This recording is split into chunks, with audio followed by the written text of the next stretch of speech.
তো আমরা অনেক কিছু শিখেছি। তো ভবিষ্যতে এটা চলমান থাকবে, আরো হবে, এবং পরের গুলো ইনশাল্লাহ আরো ভালোভাবে আমরা প্রশিক্ষণটা করতে পারবো। তো আমরা কেন বললাম, ইতিমধ্যে আপনারা জেনে গেছেন, তো এটার বলার অপেক্ষা রাখে না যে আমাদের বান্দরবান জেলার প্রত্যন্ত অঞ্চলে আমাদের যে স্বাস্থ্য সেবাটা আমরা এখনো পৌঁছাতে পারি নাই। স্বাস্থ্য এবং চিকিৎসা মানুষের একটা মৌলিক চাহিদা, এটা এখন আমরা প্রত্যন্ত অঞ্চলে এখনো যেতে পারি নাই। আমাদের ক্যাম্পের লোকজন থাকে, আমরা বিভিন্ন পাড়ায় যাই, টহল করার সময় যখন লোকজনের সাথে আমরা কথা বলি, আমরা বুঝতে পারি যে তারা যে একটা প্রাথমিক চিকিৎসা সেবা বা একটা বেসিক যে একটা স্বাস্থ্য সেবা থেকে আমাদের এলাকার মানুষজন কিন্তু এখনো বঞ্চিত।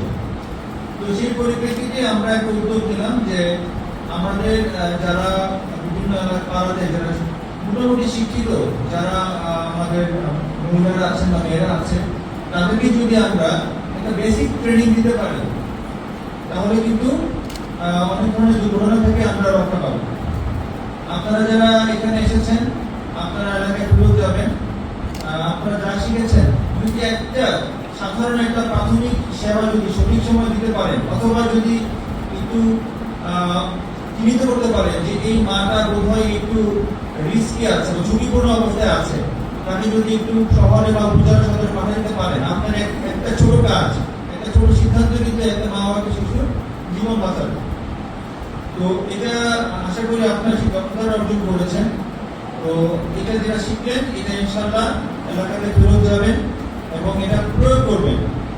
আপনি যত এটা বেশি প্রয়োগ করবেন, আপনার যত বেশি ব্যবহারিক প্রশিক্ষণটা হবে, এবং প্রয়োজনে মোবাইলের মাধ্যমে আমাদের এখানে যারা প্রশিক্ষক আছেন তার সাথে কথা বলবেন যে আমরা যে এরকম একটা রোগী পেলাম, এটা তো বুঝতে পারছি না কি করা উচিত।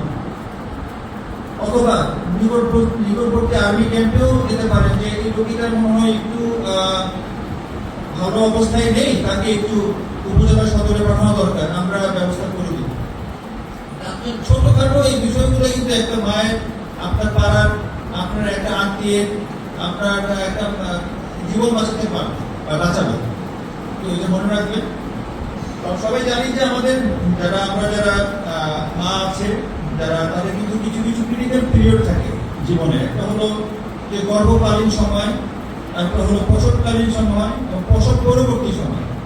এই সময় কিন্তু বিভিন্ন ধরনের জটিলতা হয়। সেই জটিলতার কারণে শহর এলাকাতেও অনেক সময় আমরা অনেককে হারাই, আর প্রত্যন্ত অঞ্চলে তো কথাই নেই। সুতরাং এই বিষয়গুলো আপনারা শিখেছেন যে এই তিনটার সময়ে প্রাথমিক চিকিৎসাটা কি দেওয়া উচিত, কি পরামর্শ দেওয়া উচিত, সেটা আপনারা শিখেছেন। পাশাপাশি কোন ঝুঁকিপূর্ণ অবস্থায় কেউ আছে কিনা, যাতে গ্রামে বা পাড়ায় চিকিৎসা দেওয়া সম্ভব না, তাকে দ্রুত হাসপাতালে প্রেরণ করতে হবে, সেটাও আপনারা বুঝতে পেরেছেন। এবং তারপরে যারা শিশু হয়, বাচ্চা যারা হয়, বাচ্চার একটা প্রাথমিক একটা পর্যবেক্ষণ প্রয়োজন হয়, বাচ্চাটা স্বাভাবিক কিনা, কোন চিকিৎসার প্রয়োজন কিনা, বাচ্চার পুষ্টি, বাচ্চাকে গভীর দুধ খাওয়ানো, বাচ্চাকে টিকা প্রদান, এগুলো আমাদের প্রত্যন্ত অঞ্চলের মানুষ এখনো কিন্তু অনেকেই সচেতন না, কিন্তু আপনারা সচেতন হয়েছেন প্রশিক্ষণের মাধ্যমে।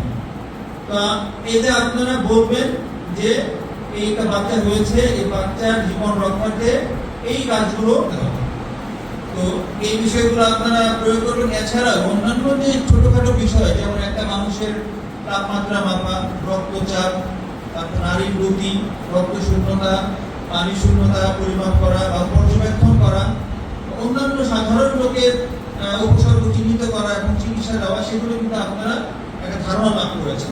সপ্তাহ প্রশিক্ষণ খুব বেশি কিছু না, কিন্তু আপনাদের মধ্যে একটা অ্যাওয়ারনেস বা সচেতনতা কিন্তু ডেভেলপ হয়েছে এবং আপনার ছোটখাটো বিষয় কিন্তু শিখেছেন। তো এটাকে পুঁজি করে আমরা চাই যে আপনারা আপনাদের জ্ঞানকে আরো প্রসারিত করেন, আমরা আরো পড়াশোনা করেন, বিভিন্ন যদি আপনারা চান পরবর্তীতে ভবিষ্যতে বিভিন্ন নার্সিং ইনস্টিটিউট, কলেজে ভর্তি হতে পারবেন আরো পড়াশোনা করে। তারপর আপনাদের যে সার্টিফিকেট দিব, সার্টিফিকেটটাকে কাজে লাগিয়ে ছোটখাটো চাকরিও হয়তো পেতেও সহায়ক ভূমিকা পালন করতে পারে। তো চাকরিটা বা এই সার্টিফিকেটটা গুরুত্বপূর্ণ না, কিন্তু আপনার যে জ্ঞানটা হলো, এই জ্ঞানটা কিন্তু গুরুত্বপূর্ণ এবং আপনার নিজেরাও একসময়